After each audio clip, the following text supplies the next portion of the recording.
Hi. Are you planning on retiring in the next few years? I'm 62 and I'm not retired yet. But as I start looking ahead, one of the things that really surprised me is how much there is to learn about Medicare. A lot of people think that Medicare is free once you retire, but actually that's not true. Medicare has costs, choices, and some timing rules that can affect you down the road. So in this video, I want to give you a simple overview.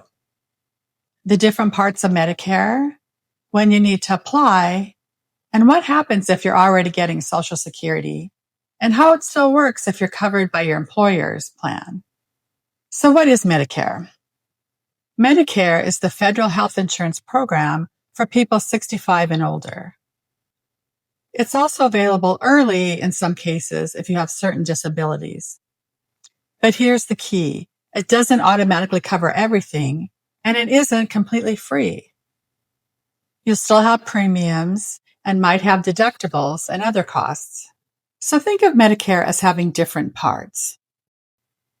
Part A covers hospital stays.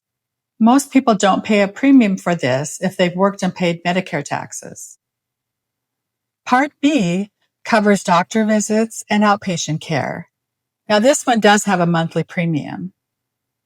Part D, this covers prescription drugs, and this also has a premium. And then you'll have to decide, do you stick with the traditional Medicare, which is parts A, B, and D, and maybe buy a supplemental Medigap policy? Or do you choose a Medicare Advantage plan, which is part C, and that bundles things together, but works more like private insurance? As you can see, there's a lot of options and choices that you will need to make. And then there's something called IRMA. IRMA, which stands for Income-Related Monthly Adjustment Amount. This is an extra charge added to your Medicare Part B and Part D premiums if your income is above a certain level. This is recalculated each year and is based on your tax return 2 years prior. So when are you eligible? Most people become eligible for Medicare at age 65. You will have a 7-month enrollment window, and this is 3 months before your 65th birthday, the month of your birthday, and 3 months after. And if you miss this window, you could pay late penalties for the rest of your life. Now here's an important exception. If you're already receiving Social Security before 65, you'll be automatically enrolled in Medicare Parts A and B. If you don't want Part B yet, maybe because you're working and still covered by insurance, then you'll need to actively decline it. So what if you're still working and have employer coverage?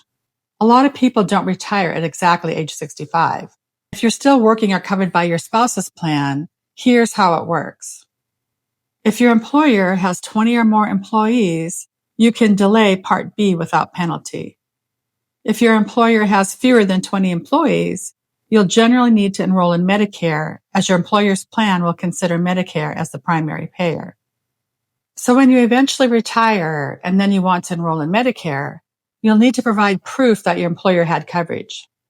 And that is done with a simple form that your employer completes. It's called CMS Form L64.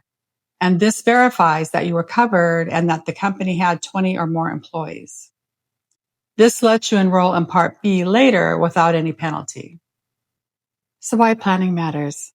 Healthcare is one of the biggest expenses in retirement. So understanding the costs, the options, and when to enroll and how your employer coverage works can help you avoid penalties and budget later down the road. I hope this gave you a clearer picture of how Medicare works and what to keep in mind before you retire. It can seem confusing, but getting familiar with it now can save you a lot of stress later. Thanks for watching. Take care.